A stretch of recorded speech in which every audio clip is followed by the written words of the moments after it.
لائیں کہیں کہ ہمارا رب اللہ ہے، پھر اس پر جم جائیں۔ ان پر فرشتوں کا نزول ہوتا ہے، نہ کوئی غم کرو نہ خوف، خوشیاں مناؤ جنت کی جس کا تم سے وعدہ کیا گیا تھا۔ اللہ کی ربوبیت پر اطمینان جب انسان کو ہو جاتا ہے، میرا رب اللہ ہے، ربی اللہ، انسان کے لیے نہ کوئی کھٹکا، نہ کوئی خطرہ، نہ کوئی خوف، نہ کوئی حزن۔ جو کچھ ہو رہا ہے کس کے اذن سے ہو رہا ہے؟ اللہ کے اذن سے۔ اللہ کے اذن کے بغیر پتا تک نہیں ہلتا۔ یہ کوئی اندھا بہرا مادہ نہیں ہے جس سے مجھے کوئی خوف ہو۔ اندھا بھینسا چلا آ رہا ہو اس سے تو ڈرنے کا ہر انسان کو ڈرنا چاہیے، نہ معلوم کس کو ٹکر مار دے۔ لیکن نہیں، اس کائنات کو چلانے والا ایک سمیع و بصیر خدا ہے۔ وہ جو میرا دوست ہے، میرا ولی ہے۔ اللہ ولی الذین آمنوا یخرجہم من الظلمات الی النور۔ اللہ اہل ایمان کا ولی ہے، ساتھی ہے، پشت پناہ ہے، مددگار ہے، حمایتی ہے۔ بتائیے جسے یقین ہو جائے کہ اللہ میرا مددگار، اللہ میرا محافظ، اللہ میرا پشت پناہ، اللہ میرا حمایتی، اس کے لیے کوئی خوف ہوگا؟ اس سے کوئی ڈر ہوگا؟ میں مثال دیا کرتا ہوں ایک بہت سادہ، پنجاب کے دیہات کی۔ وہ بڑا چودھری ہے اور کوئی غریب کسان ہے۔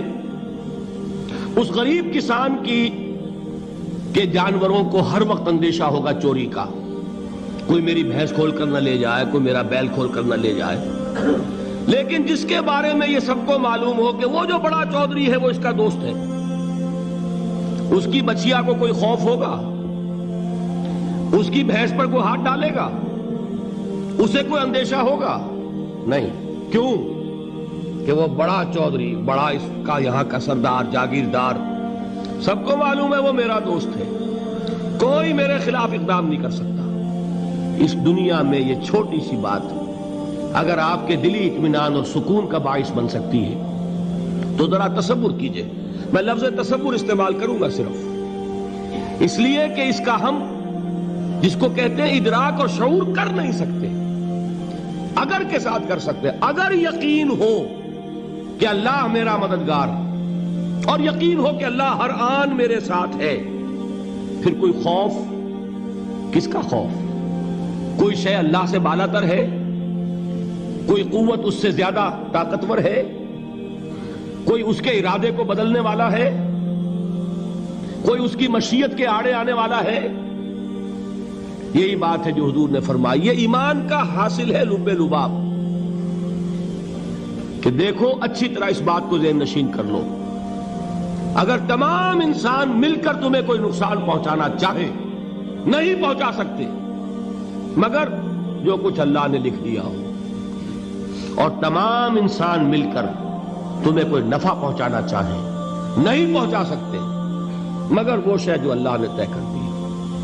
آپ پھر میں کہوں گا ذرا طاری کیجئے، اسے فرض کیجئے، اسے سوچئے۔ اگر اس حدیث پر ہمارا دل ٹھکا ہوا ہو تو کسی سے ڈر ہوگا؟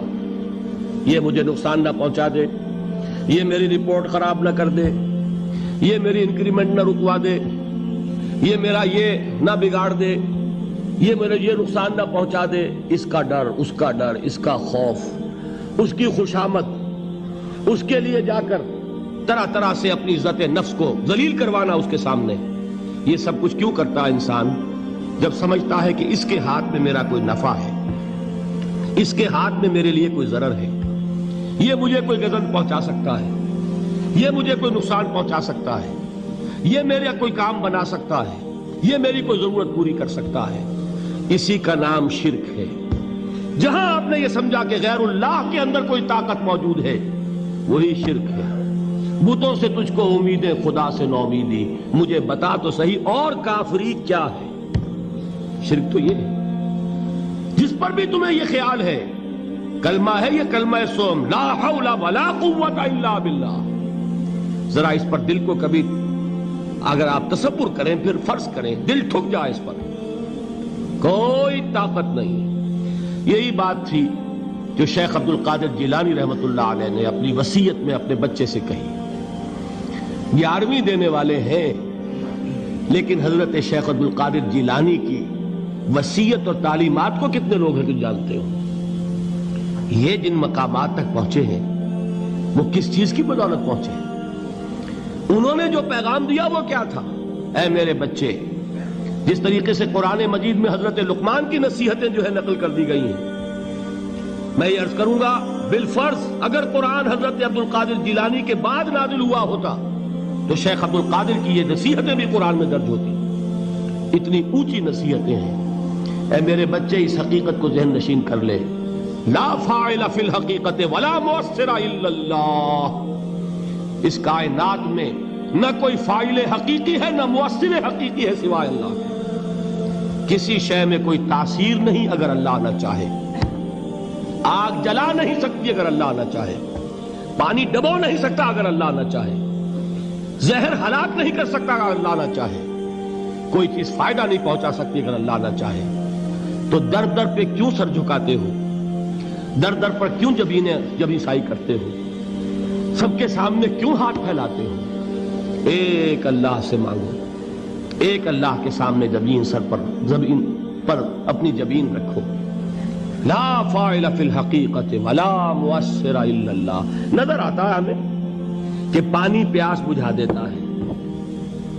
پیاس بجھانے کی صلاحیت پانی میں نہیں ہے، اللہ کے اذن سے.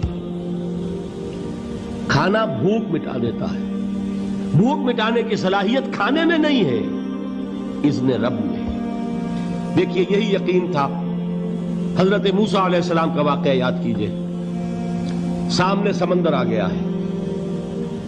قوم دیکھتی ہے پیچھے کہ گرد و غبار کا طوفان ہے. معلوم ہوا کہ فرعون اپنے لشکر سمیت آ گیا ہے. لشکر جب چلتا تھا تیز رفتاری کے ساتھ تو گرد و غبار کا جو طوفان اٹھتا تھا اس کا تصور کیجئے. اور لمحہ بلمحہ وہ قریب آ رہا ہے. پوری قوم نے کیا کہا؟ اے موسیٰ انا لمدرکون. اے موسیٰ ہم کو پکڑے گئے. قرآن مجید میں تو یہاں وہ باتیں نہیں لکھی ہے، لیکن تورات میں یہ درج ہے کہ بنی اسرائیل جھگڑنے لگے، دست و گریبان ہو گئے موسیٰ کے ساتھ. موسیٰ ہمیں یہاں مروایا لا کر، اس سے تو ہم ہی بہتر تھے. وہاں کھانے کو ملتا تھا، زندگی تو تھی. بیگار ہم کر رہے تھے، موت تو نہیں تھی. اب جو کچھ ہوگا اس کا تصور کرو، جس طریقے سے ہمارے ٹکڑے اڑائے جائیں گے. تو لڑ رہے ہیں حضرت موسیٰ علیہ السلام سے. یہ تورات کی تفصیل ہے. قرآن میں صرف اتنا آیا ہے، پریشان ہو کر انہوں نے کہا انا لمدرکون. موسیٰ ہم تو پکڑے گئے. اس وقت موسیٰ کا جواب کیا ہے؟ کلا ان معی ربی سیہدین. نہیں، میرے ساتھ میرا رب ہے، وہ راستہ دے گا. بتائیے کہاں راستہ نظر آ رہا ہے؟ یہ ہے ایمان بالغیب. راستہ نظر نہ آئے تب اللہ پر یقین ایمان ہے. جیب میں پیسے ہوں اور تب دل کو اطمینان ہے تو ایمان کس پر ہوا؟ پیسے پر، اللہ پر نہیں. جب وسائل و ذرائع نہ ہو اور پھر یقین ہو کہ اللہ مسبب الاسباب ہے، وہ اسباب کا پابند نہیں ہے، وہ اسباب کا محتاج نہیں ہے، اسباب اس کے محتاج ہے. اگر یہ یقین ہے تو اللہ پر ایمان ہے. یہ نہیں ہے تو تمہارا ایمان اسباب پر ہے، وسائل پر ہے، ذرائع پر ہے، مادیات پر ہے، اللہ پر نہیں.